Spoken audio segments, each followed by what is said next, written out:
Alright? Jesus. So anyway, we're dressed for the ladies. So,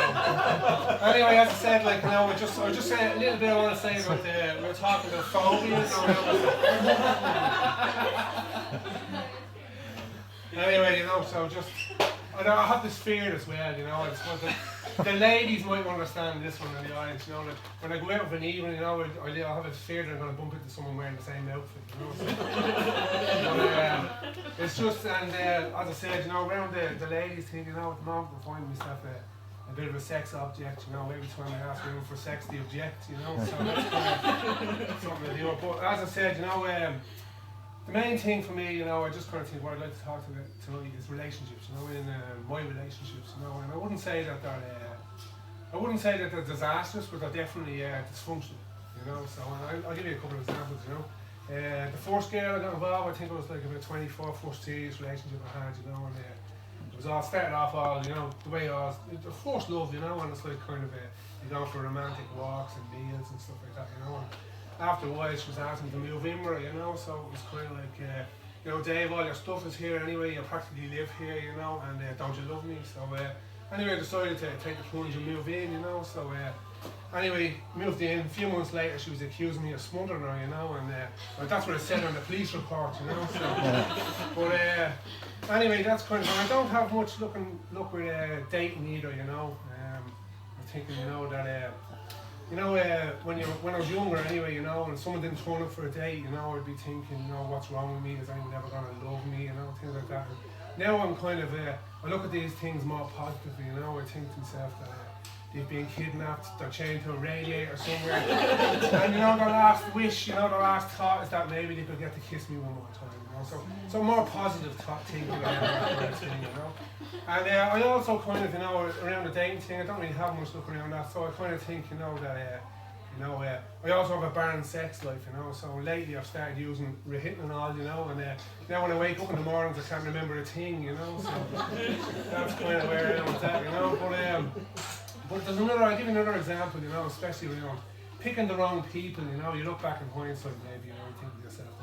you have to look at yourself in these things and think, you know, see where you went wrong, you know, and to me, you know, I think to myself, you know, I went out with someone maybe that was a bit untrustworthy, you know, and all the signs were there in hindsight when you look back, but I kind of ignored them, you know, and the way I kind of look at that, I think to myself, you know, around, say, the Beckham stable in Victoria Beckham, you know, and I don't know what I'm sure most of you know that they named some of their children after the place they were conceived, you know, so we have Romeo, so that's like Rome, obviously, you know what I mean, and then we have Brooklyn, which is Brooklyn in New York, you know, so I suppose my alarm bell should have been going off when the girl introduced me to her two kids, you know, bus shelter and Wild Oak car park, you know, and, so that was that, you know, but my look has changed lately, you know, I just think, like, you know, finally it's turned, you know, I think of somebody special has come into my life, you know, and I actually have some photographs here, so I wanted to kind of show you these, you know, but anyway, look, you'll have to excuse my spelling, you know, because it's a medical condition, you know, hang on a second, we'll talk about it now, I've recently been diagnosed with dyslexia, you know, it's not something, you know, I've had it all my life, you know, but it's not something that I ever really worried about before, you know, but lately it's been kind of starting to bother me, you know, like I almost did the show naked because when I went online, you know, I was looking up, you know, for advice on it, and I thought it said to be a natural, you know, and rather than be natural, you know, and but where it really bothered me was I started online dating, you know, and I ended up going out for dinner with a girl called Steve, you know, and I don't know, my face was red that night, I'll tell you that, but I was just thinking, like, I don't know, for people who know me in the audience, you know, and then people who don't, you know, I would have a bit of difficulty around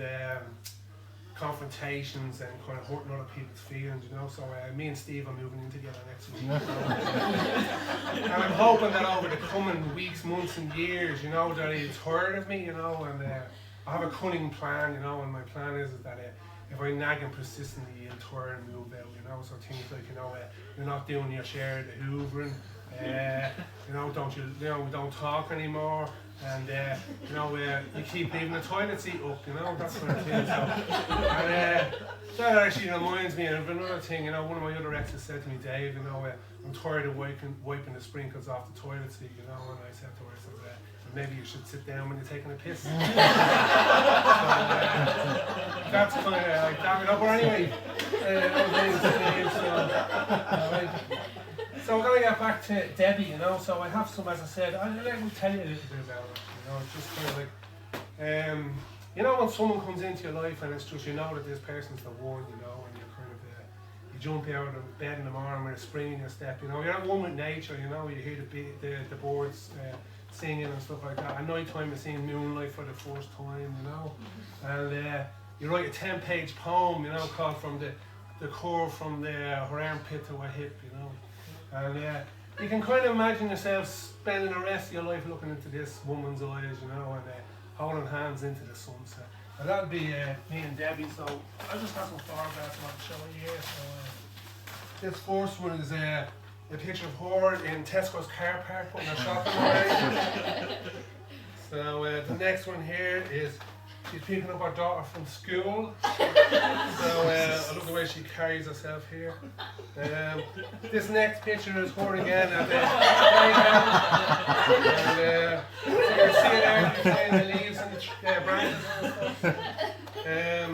This next picture is a picture of me getting arrested outside the playground. And this is actually a member of the Special Branch. They've been watching me for a number of weeks apparently. But and the course of true love never runs smooth. This next one is a picture of me on the day of my court case outside the courts. And I was actually charged with contempt of court that day because apparently the manner of my dress was an insult to the court proceedings. And I rigorously opposed that because, as you can see from this picture, I'm clearly wearing a tie. And anyway, as I said, the course of true love never runs smooth, but I do still believe that Debbie loves me because I don't think anything quite says I care like a restraining order. So anyway, that's my segment done for now. I'm just gonna go back in and put my trousers on. That's not something I ever have to say in public too often. So leave me alone.